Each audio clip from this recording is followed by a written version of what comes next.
Les pyramides d'Égypte. Des tours de pierre anciennes. Pendant des siècles, elles se sont dressées comme des sentinelles silencieuses, gardiennes de secrets perdus dans le temps. Ces monuments énigmatiques, émergeant des sables du désert, ont captivé l'imagination des explorateurs, des historiens et des rêveurs. Comment ces peuples anciens, avec des outils et une technologie limitée, ont-ils pu réaliser un tel exploit d'ingénierie? L'ampleur même des pyramides semble défier toute explication, conduisant certains à spéculer sur des civilisations perdues et des interventions extraterrestres. Mais la vérité, comme c'est souvent le cas, est probablement plus ancrée dans l'ingéniosité et la détermination humaine. Les pyramides ne sont pas de simples tombeaux. Elles sont des témoignages de la puissance de l'ambition humaine, de la force durable de la croyance et de l'art d'une civilisation qui a prospéré sur les rives du Nil. Joignez-vous à nous maintenant, alors que nous voyageons dans le temps pour découvrir les secrets des pyramides. Nous allons plonger dans les mystères de leur construction, en explorant les théories et les preuves qui éclairent cette merveille antique.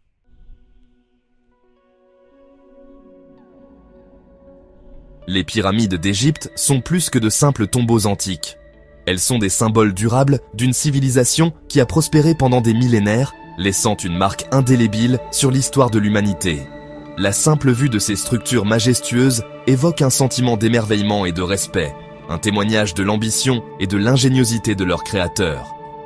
Mais les pyramides sont aussi entourées de mystères. Comment ont-elles été construites? Quels secrets cachent-elles dans leur profondeur? Au fil des siècles, d'innombrables théories ont été proposées pour expliquer la construction des pyramides. Certains ont suggéré l'utilisation de rampes et de leviers, tandis que d'autres ont évoqué des systèmes plus élaborés impliquant des poulies, des rouleaux et même l'énergie hydraulique.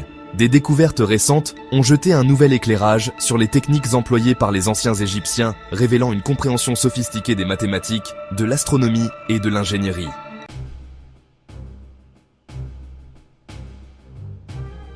Notre voyage à travers l'évolution de la construction des pyramides ne commence pas au milieu du paysage emblématique de Gizeh, mais à environ 40 km au sud-ouest, dans l'ancien cimetière de Saqqara.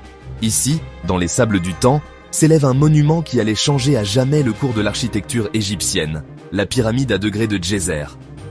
Érigée pendant la 3e dynastie, vers 2186 avant notre ère, cette structure imposante témoigne de l'esprit novateur des anciens Égyptiens et de leur croyance inébranlable en la grandeur de l'au-delà.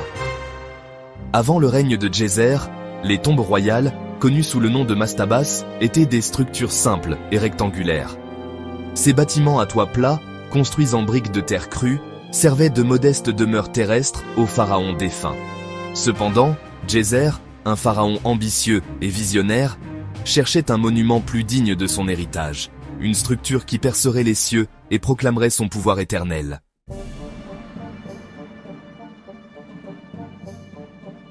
L'évolution de la forme pyramidale s'est poursuivie sous le règne de Snéfrou, fondateur de la 4e dynastie et père du légendaire Khéops, constructeur de la Grande Pyramide.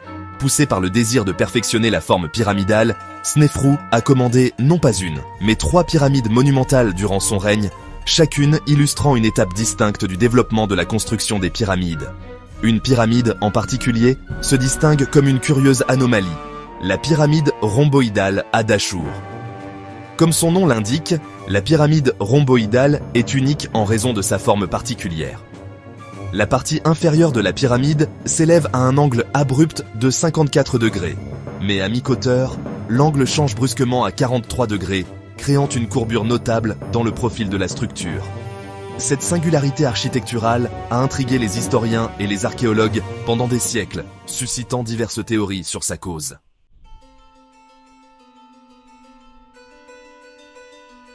La pyramide rouge, un pas vers la perfection. Sans se laisser décourager par les défis rencontrés lors de la construction de la pyramide rhomboïdale, Snéfrou s'est lancé dans un autre projet ambitieux, la pyramide rouge, également située à Dachour. Cette fois, ces architectes et ingénieurs avaient tiré les leçons de leur expérience précédente, et la pyramide rouge se dresse aujourd'hui comme un témoignage de leur maîtrise de la construction pyramidale. La pyramide rouge, nommée d'après la teinte rougeâtre de ces blocs de calcaire, est considérée comme la première véritable pyramide à face lisse, un précurseur des pyramides emblématiques de Gizeh. Ses côtés s'élèvent à un angle constant de 43 degrés, un angle beaucoup moins prononcé que les 54 degrés initiaux de la pyramide rhomboïdale. cet angle moins abrupt, bien que nécessitant une base plus large, offrait une plus grande stabilité et réduisait le risque d'effondrement.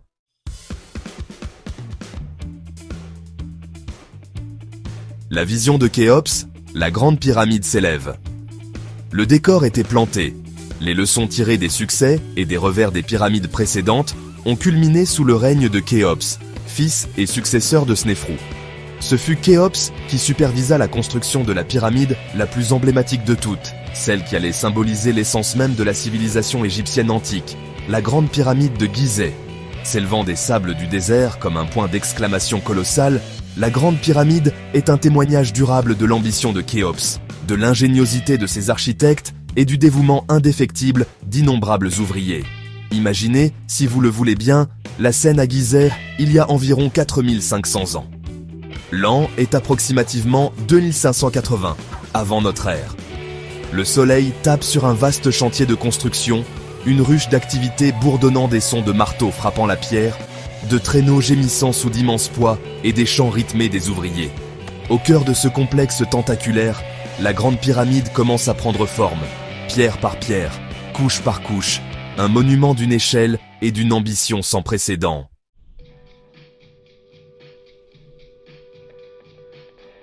Une montagne de pierre, l'extraction et le transport des blocs.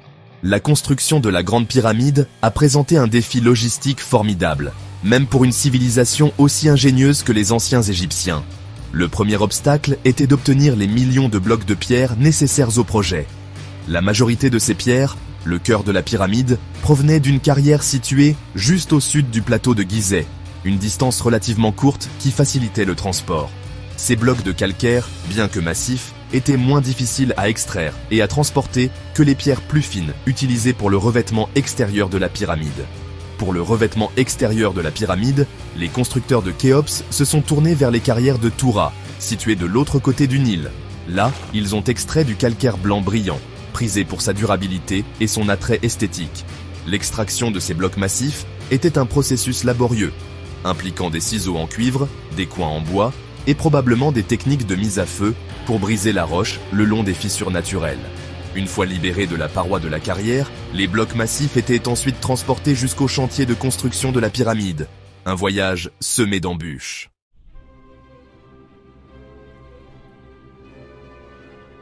Le génie de l'architecte, outils et techniques des bâtisseurs de pyramides. La construction de la Grande Pyramide, un monument d'une échelle et d'une précision aussi stupéfiante, n'a été possible que grâce à l'ingéniosité et à l'habileté des architectes, ingénieurs et artisans de l'Égypte antique.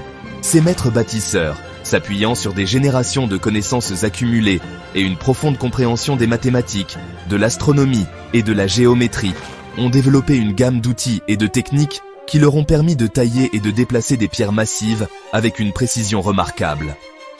Contrairement à la croyance populaire, les anciens Égyptiens n'ont pas utilisé d'outils en fer dans la construction des pyramides. Le travail du fer n'était pas encore répandu en Égypte pendant l'Ancien Empire. Ils utilisaient plutôt des outils en cuivre et en pierre, des matériaux facilement disponibles dans le royaume. Des ciseaux en cuivre, durcis par martelage, étaient utilisés pour sculpter et façonner les blocs de calcaire, tandis que des pilons en dolérite, de gros marteaux en pierre, étaient employés pour les travaux plus grossiers.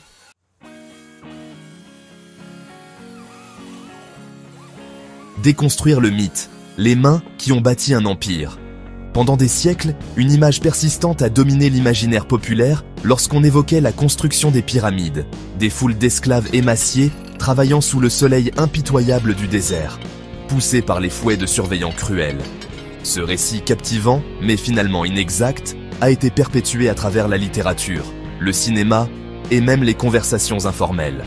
Cependant, des découvertes archéologiques récentes, associées à un réexamen des preuves historiques, brossent un tableau radicalement différent de la main-d'œuvre responsable de ces merveilles antiques.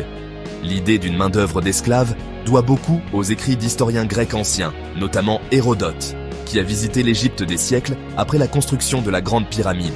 Bien que les récits d'Hérodote fournissent des informations précieuses sur la culture et l'histoire égyptienne, ils sont également teintés des préjugés et des hypothèses de son époque.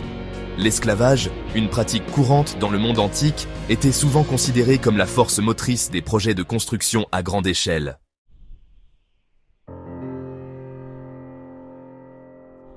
Une vie moins ordinaire, témoignage du village des ouvriers.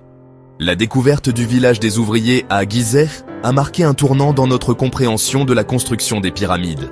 Cette vaste colonie, méticuleusement aménagée et bien préservée sous les sables du désert, a fourni des preuves tangibles d'une grande communauté organisée, dédiée à la tâche monumentale de construire le tombeau de Khéops. Le village, qui aurait abrité des milliers d'ouvriers et leurs familles, n'était pas un campement de fortune. Il possédait des rues, des boulangeries, des brasseries et même des cimetières, ce qui indique un niveau de planification et d'organisation sociale que l'on n'associe généralement pas au travail des esclaves. Les vestiges des maisons du village remettent encore plus en question l'image des esclaves appauvris. Bien que de taille modeste, les habitations étaient construites en briques de terre crue, un matériau de construction courant dans l'Égypte antique, et comprenait des foyers, des plateformes de couchage et des aires de rangement. La présence d'objets personnels, tels que des poteries, des outils et même des jouets d'enfants, suggère un niveau de vie domestique et de normalité que l'on n'associe généralement pas au travail forcé.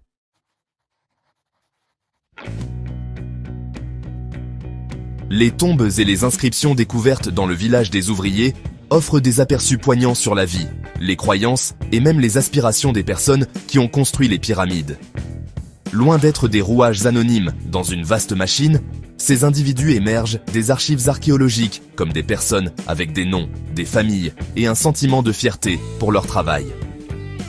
Une inscription particulièrement poignante, trouvée sur la tombe d'un ouvrier nommé Néfer, se lit comme suit « Surveillant des artisans du roi, Néfer ». Cette inscription suggère que des ouvriers qualifiés, tels que Néfer, occupèrent des postes d'autorité et de respect au sein de la main-d'œuvre de construction des pyramides. Cela remet en question la notion d'une société rigidement hiérarchisée, où les esclaves étaient relégués au bas de l'échelle.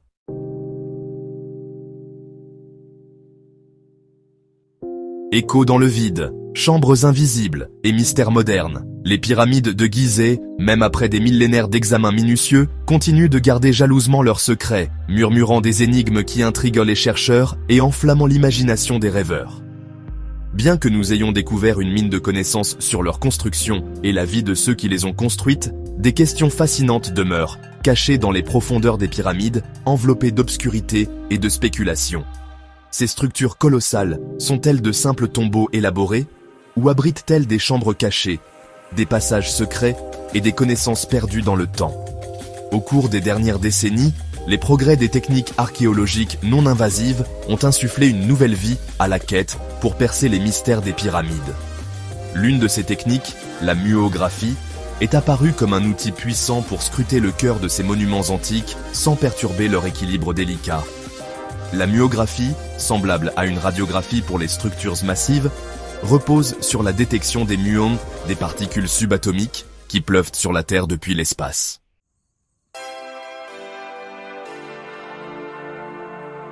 La théorie de la corrélation d'Orion, alignement céleste et connexion cosmique. Les pyramides de Gizeh, émergeant des sables du désert avec une présence presque éthérée, ont longtemps été associées aux phénomènes célestes. Leur alignement précis avec les points cardinaux, réalisé avec une exactitude qui étonne les ingénieurs modernes, témoigne de la profonde compréhension de l'astronomie des anciens Égyptiens et de leur désir de relier leurs monuments terrestres au royaume éternel des étoiles. Une théorie particulièrement intrigante, connue sous le nom de théorie de la corrélation d'Orion, propose un lien direct entre la disposition des pyramides de Gizeh et les étoiles de la constellation d'Orion. Proposée pour la première fois par Robert Bauval dans les années 1980, la théorie de la corrélation d'Orion postule que les trois principales pyramides de Gizeh sont disposées au sol, de manière à refléter les positions des trois étoiles qui forment la ceinture d'Orion, Al-Nitak, Al-Nilam et Mintaka. De plus, la théorie suggère que l'alignement était intentionnel, reflétant la croyance des anciens Égyptiens qu'Orion était la demeure céleste d'Osiris, le dieu des enfers et de la Renaissance.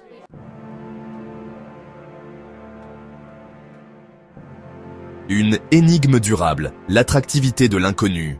Les pyramides de Gizeh, malgré des siècles d'exploration et d'analyse, refusent obstinément de livrer tous leurs secrets. Elles restent des sentinelles énigmatiques d'une époque révolue, leur véritable but et l'étendue complète de leur mystère étant encore enveloppée de spéculations.